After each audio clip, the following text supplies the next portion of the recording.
Brand new day. Welcome to a brand new episode of The Rundown with Ramon. My name is Ramon Ray, your host. Three things I want you to know. One, I have a gravelly voice today. I don't think it's because I'm coming down with a cold, but I was screaming and hooping and hollering at a youth retreat from my church over the weekend. I think that's the main reason. Number two, I'm feeling a bit scruffy on my face there, a bit roughy, but that's okay.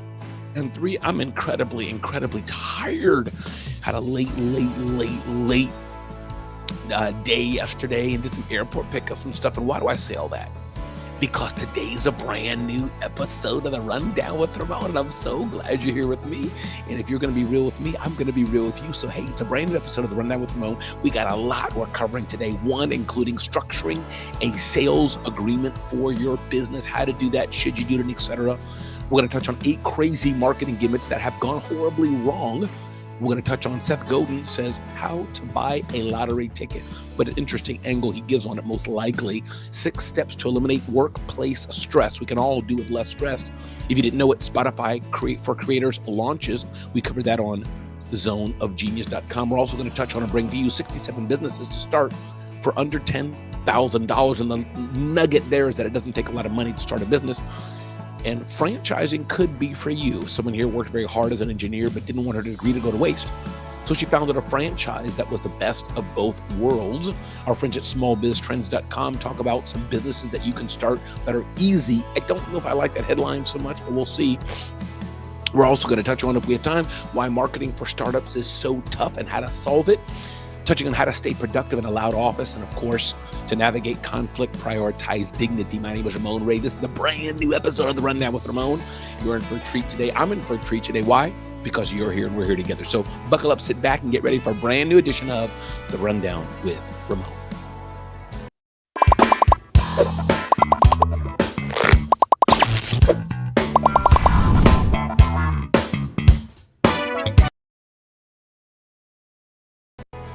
And frankly, some days are just that way. I may title this episode the Scruffy episode because I'm feeling a bit scruffy today. But I'm here showing up, and I know the show production is going to be just as good. So welcome aboard. Let's talk about our first topic of the day. Ding, ding, ding, ding, ding, ding, ding. Sales agreements for your business. My good friend, Ami Kasser, well, familiar with his brand, I should say. He says it's crucial to consider any payments that don't come in the form of cash at the closing table as a bonus. While the note or the equity may seem enticing, there's no guarantee the payment will ever come. So hence, he says structuring a sales agreement for your business is important. His advice is simply says, before embarking on the journey of selling your company, it's essential to be crystal clear about your cash needs at the closing table. He says, as you calculate the number, it's highly recommended that you work closely with your trusted accountants and financial advisors. Their expertise will help you understand what you can expect to take home after taxes and assist you in planning for your retirement needs, providing you with a sense of reassurance and guidance. The buyers will likely push you for all kinds of concessions to try and pay as little cash up front and as much as possible on the back end. So hence, this is why a sales agreement is important. So everybody's really clear what happens. He says, some people buying your business may be open to buying just a piece of your business. And if you give up control in the process, you need to accept that there will be a new boss in town. He tells the horror story, Ami Kasser of Multifunding, that in one case, owners sold 60% of their company to private equity for cash and kept a 40% stake. Within 30 days of taking control, the private equity company had tripled the company's payroll, and within 5 years, the company was bankrupt, and that 40% stake was no longer worth anything. My name is Ramon Ray. This is a brand new episode of The Rundown with Ramon. So be careful as you're selling your company. Make sure you button up and get right a proper sales agreement. Ding, ding, ding, ding, ding, ding, ding, ding, ding. Welcome to a brand new episode of The Rundown with Ramon. If you're just joining me, guess what? 8 crazy marketing gimmicks that have gone horribly wrong. 8 crazy marketing gimmicks gone horribly wrong. Our friends at Business News Daily touch on this. So what is guerrilla marketing? Is an unconventional business marketing method in which brands use out-of-the-box ideas to interest, shock, or awe an audience like Mr. Beast does with the stuff he does.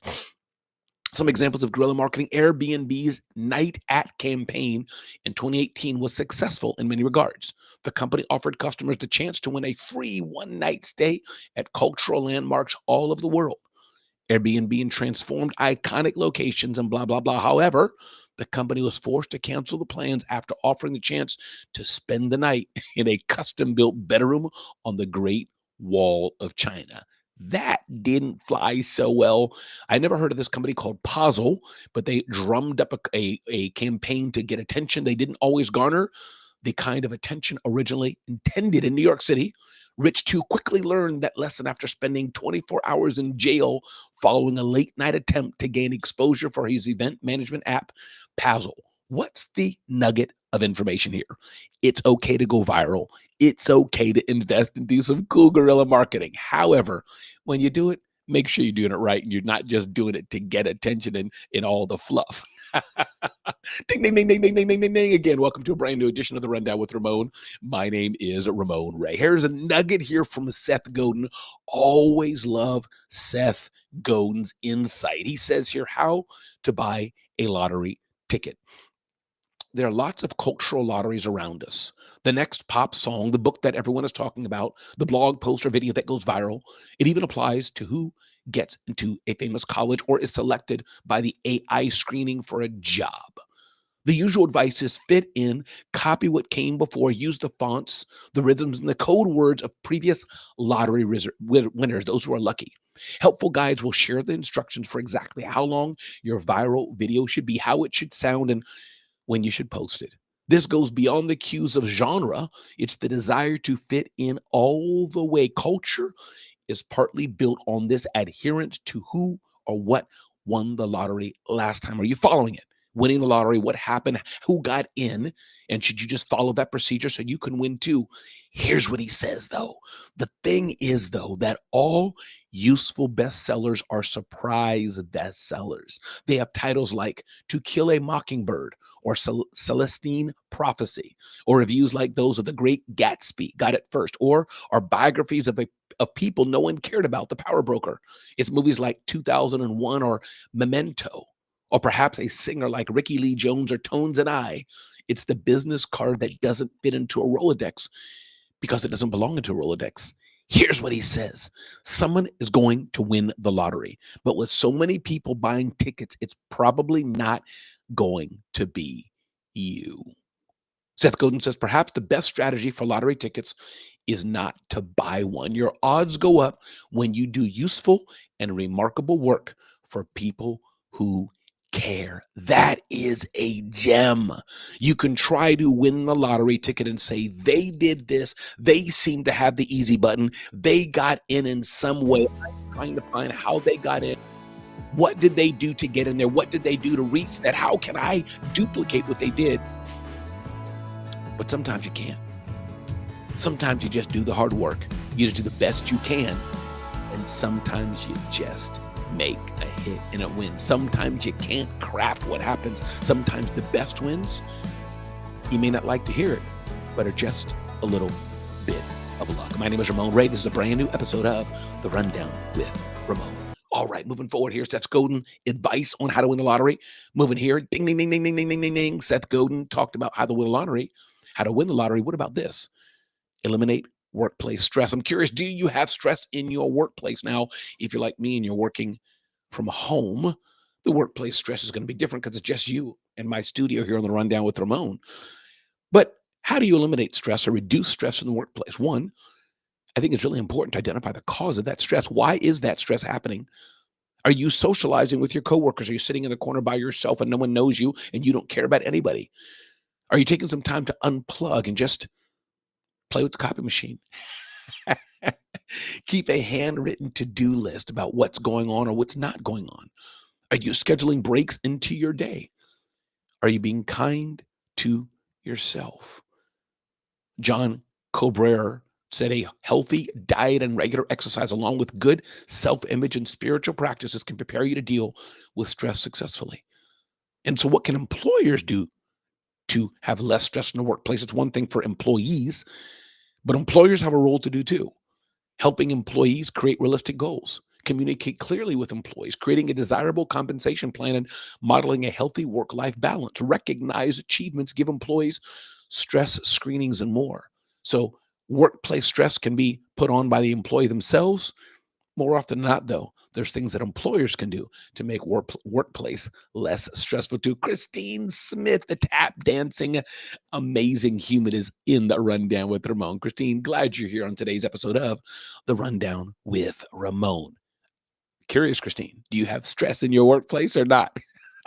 Me and my little home office, sometimes here I can have stress myself in the Rundown with Ramon studios. Everybody, welcome. You've just joined the Rundown with Ramon. Ding, ding, ding, ding, ding, ding, ding. Our flagship topic of the day, talking about the power of podcasting, what small business owners need to know. Spotify launched a tool called Creator we'll call Creator, a tool to house all their tools and information and insights, and as they grow into hosting podcast. And I wanted to touch on the power of podcasting for business. Alexandria Nicole, the business growth expert. Good day to you, Alexandria. Podcasting is powerful. Looking at this show right here, you're here watching this show happening right now live to you, yes. But we also archive this as a podcast. You can look up the Rundown with Ramon podcast on Spotify, on Apple, and other platforms, on YouTube, and more. Podcasting is powerful because it builds that consistency to your brand. It builds that regular show up to your brand. It enables you to do a call to action for your brand. It enables you to reach the customers you may want. Now, this what we're doing is a little bit different. It's a show brought to you by a variety of this, that, and the other as we grow it and build it and look for alliances.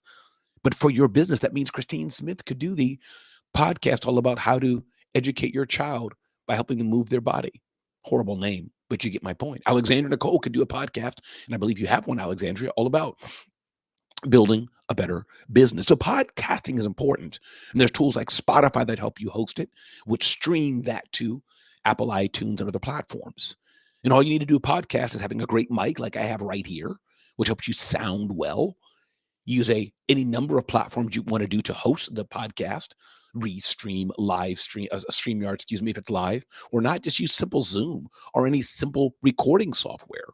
And that's pretty much your podcast. You save that, put a title, put a description, thumbnail if you wish, upload that to the platform and share it out. Your podcast is done.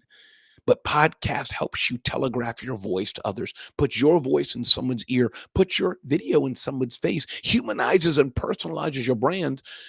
Podcasting is important. Podcasting can take things to the next level for your business. It's a great brand builder. Now, it's not going to happen overnight necessarily. You're not going to be Joe Rogan or the famous podcast, Call Me Daddy, that Vice President Kamala Harris was on. It's not going to be like that overnight necessarily, but the steady building of content, the steady educating your audience, the steady showing up can make the difference. I'm here with you on the Rundown with Ramon, Deborah. Many of you have heard my voice over and over and over again as I'm building my brand. Good day, Deborah Williams. Glad you're here indeed. So I recommend to all business owners to consider doing a podcast. From the podcast, you can post that on your website. From the podcast, you can put that in an email newsletter. From the podcast, you can put that on social media. And keep building the business that you love, building the business that you want to do, and expanding your marketing through the power of podcasting. By the way, my name is Ramon Ray. This is the Rundown with Ramon, and I hope you're enjoying every single bit of it. Christine Smith says, I have one called God Inspiration Podcast for ordinary people doing ordinary things. I want to resume doing it.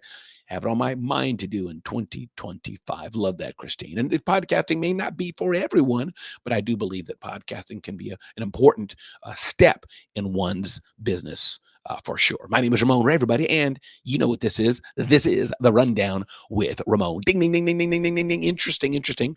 67 businesses to start for under $10,000. And by the way, there's more than 67 businesses. Most businesses you can start, especially service-based businesses, you can start. It's just your mind. You're doing design, you're doing graphic work, you're doing legal work. Of course, you had to invest in that to become a lawyer, accounting work, money work, all kind of things you can do. You can do construction for less than $10,000, especially if you're just starting out. Somebody wants you to do this, that, and the other. You can rent that. Sell the job first. So many things you can do for hardly any money. And Our friends at Entrepreneur talk about that. Resume service, personal shopper, home-based alteration service, valet parking service, children's party services, cake and cupcake bakery service, a personal chef service, artisanal food manufacturing, and I could go on so many music lessons and more and more.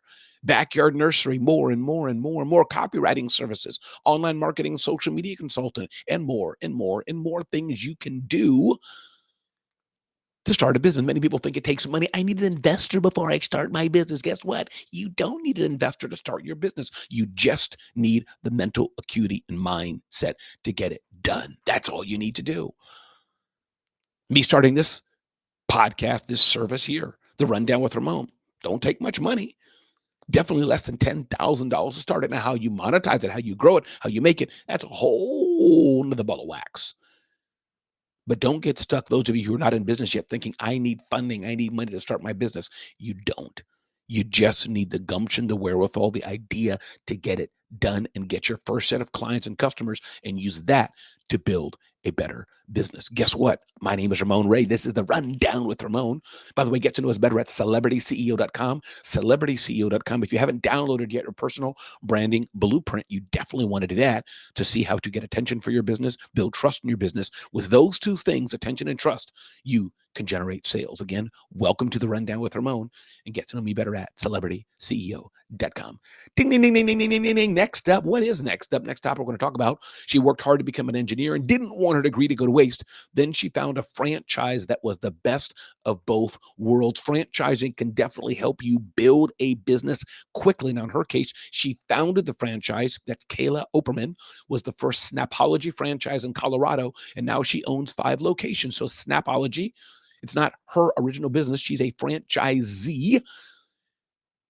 And she was reaching and searching for franchises that she can be involved with her engineering degree.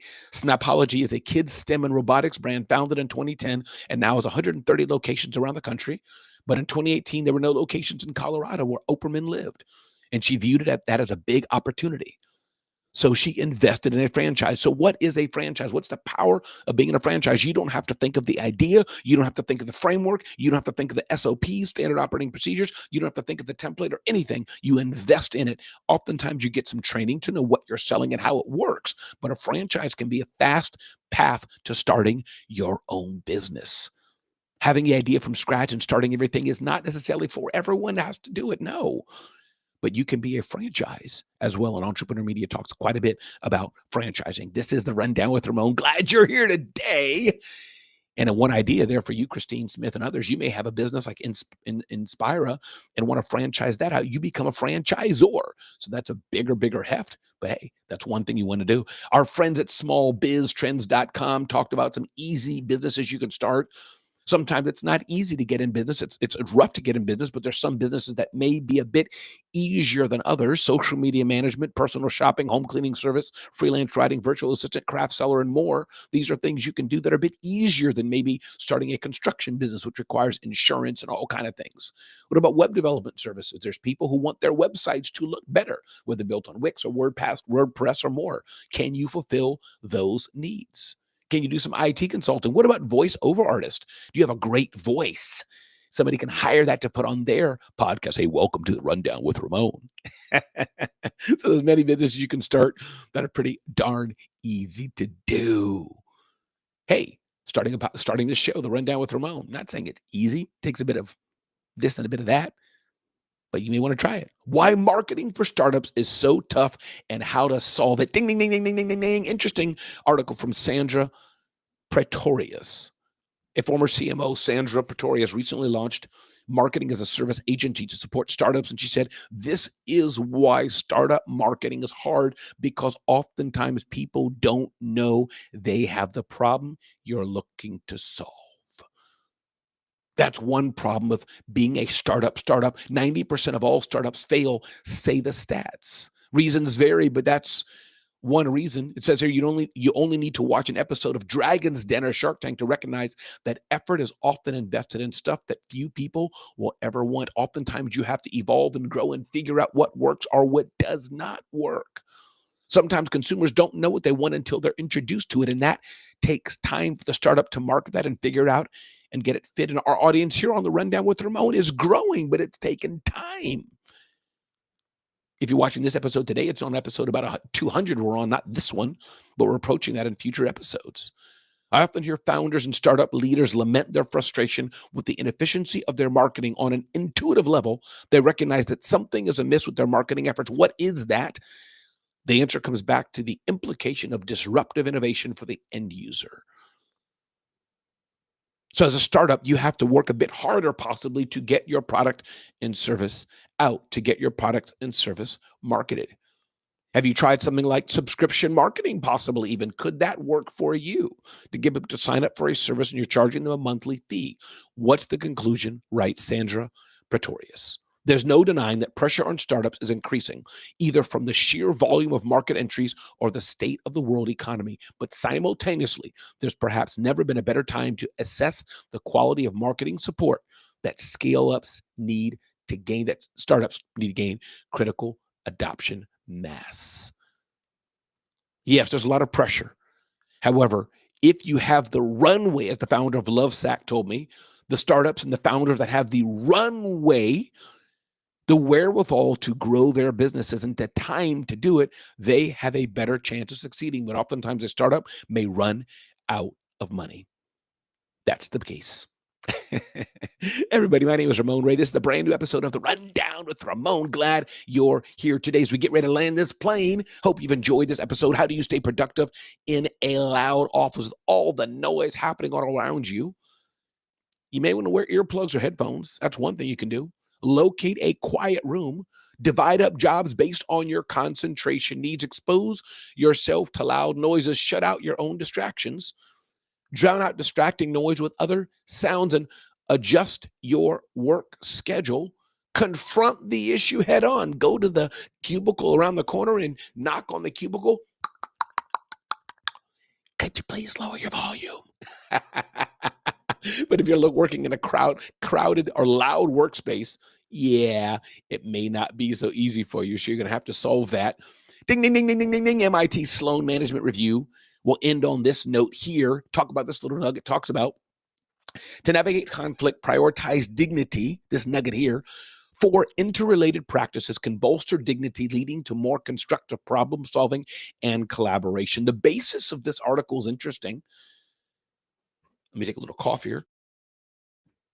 Oftentimes, conflict doesn't become because of the issue you're arguing about. Oftentimes, conflict because of someone's pride.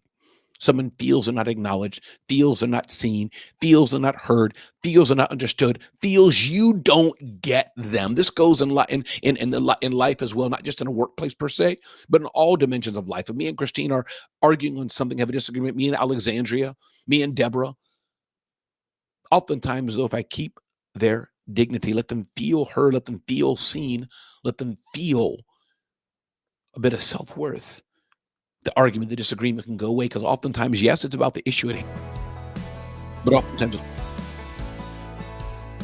respected. If you've enjoyed this, check me out at CelebrityCEO.com.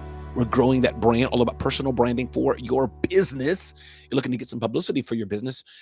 We can help you do that too and grow your business, get the attention you need, the trust you deserve to earn, and help you grow your business and get more sales. Check us out at zoneofgenius.com for more insights like this as well. And I ask you to ask yourself this: what do you really, really, really want to do? Are you clear on that? Because if you're not clear on it, it's going to be hard for the market to be clear on it.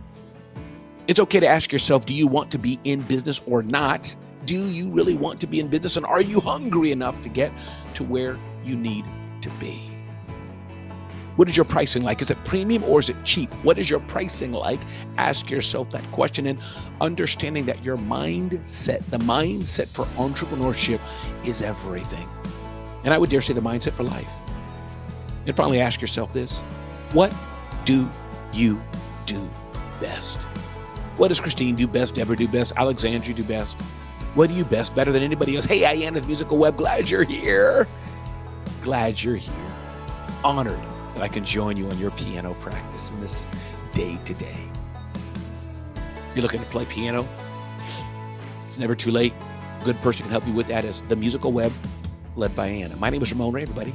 This has been a brand new episode of The Rundown with Ramon. Got a lot in store for you coming up next few months. And I hope you buckle up and hang on for the ride with me. Glad you're here because I enjoy being with you and helping you grow your business and live your better life. Again, welcome to the next edition of The Rundown with Ramon whenever I see you next. Thanks for being here.